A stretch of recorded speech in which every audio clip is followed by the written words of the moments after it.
नमस्कार, मैं अदिति स्वागत करती हूँ आपका कथा इतिहास की tales from Bharat history and mythology. पिछले एपिसोड में हमने देखा कैसे नैमिषारण्य में महर्षि शौनक ने एक दिव्य सत्र का आयोजन किया और वहाँ पहुँचते हैं उग्र श्रवाजी जन्मजय के यज्ञ से लौटते हुए और ऋषियों के निवेदन करने पे उन्होंने महर्षि वेदव्यास द्वारा रचित महाभारत की कथा कहना आरंभ किया।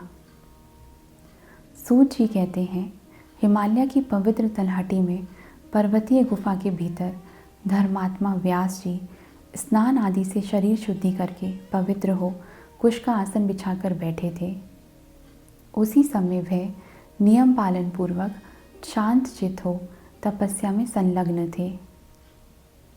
ध्यान योग में स्थित उन्होंने महाभारत इतिहास के स्वरूप का आदि से अंत तक ज्ञान दृष्टि द्वारा सब कुछ प्रत्यक्ष की भांति देखा और इस ग्रंथ का निर्माण किया। ब्रह्मकल्प आदि में अर्थात सृष्टि के प्रारंभ में जब ना कोई नाम था, ना कोई रूप, न प्रकाश, न जीवन, चारों ओर बस गहरा अंधकार ही अंधकार था, तभी उस अंधकार के बीच एक बहुत बड़ा अंड प्रकट हुआ।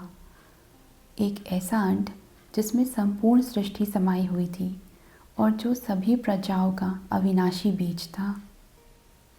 उस दिव्य अंड से, ब्रह्मांड के बीज से 4 प्रकार के जीवों की उत्पत्ति हुई।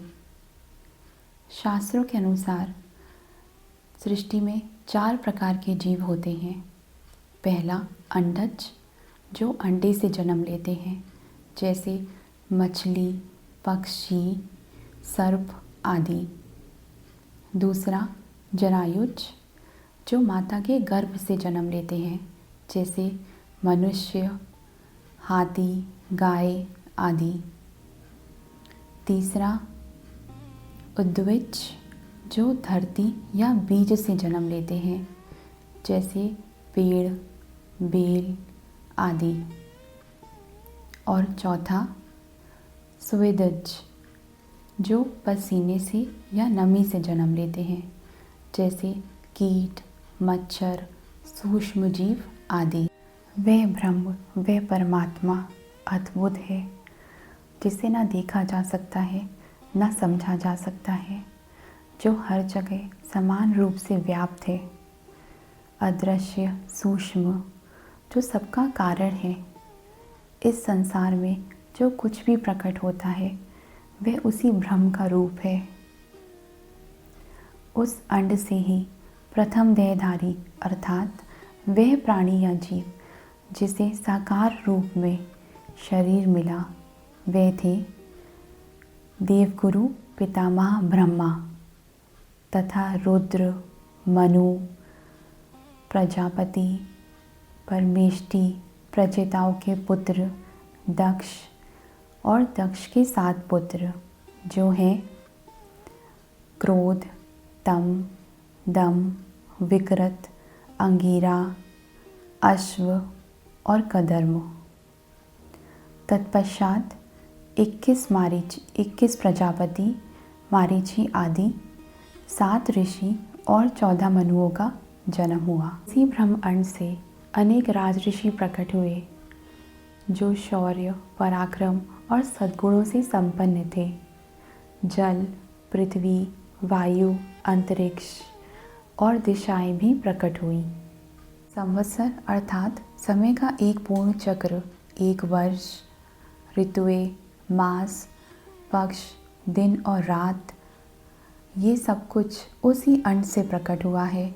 उसकी शक्ति और प्रभाव से ही इस लोक में हम जो कुछ भी देखते और सुनते हैं, सब कुछ उसी अंड से प्रकट हुआ है।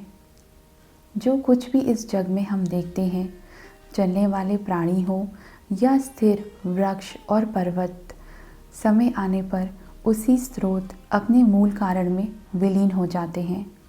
जब सृष्टि का अंत आता है तो सब कुछ उसी ब्रह्म में विलीन हो जाता है। ऋतुओं के आने पर जैसे फल, पुष्प आदि नाना प्रकार के चिन्ह प्रकट होने लगते हैं, ऐसे ही जब कल्प का आरंभ होता है तो अनेक तरह के चिन्ह दृष्टिगोचर होने लगते हैं और कल्प के अंत में सब कुछ विलय हो जाता है। देवताओं की सृष्टि संक्षेप से 33,000, 3300 और 33 लक्षित होती है।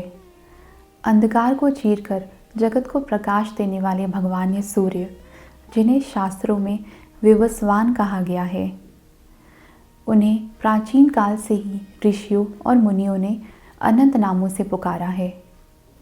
शास्त्रों में दिए गए ये दिव्य नाम सूर्य देव की प्रकाश और शक्ति को दर्शाते हैं। उन्हें दिवा पुत्र अर्थात आकाश का पुत्र कहा गया है। उन्हें बृहत, भानु, चक्षु और आत्मा के रूप में पूजा गया है।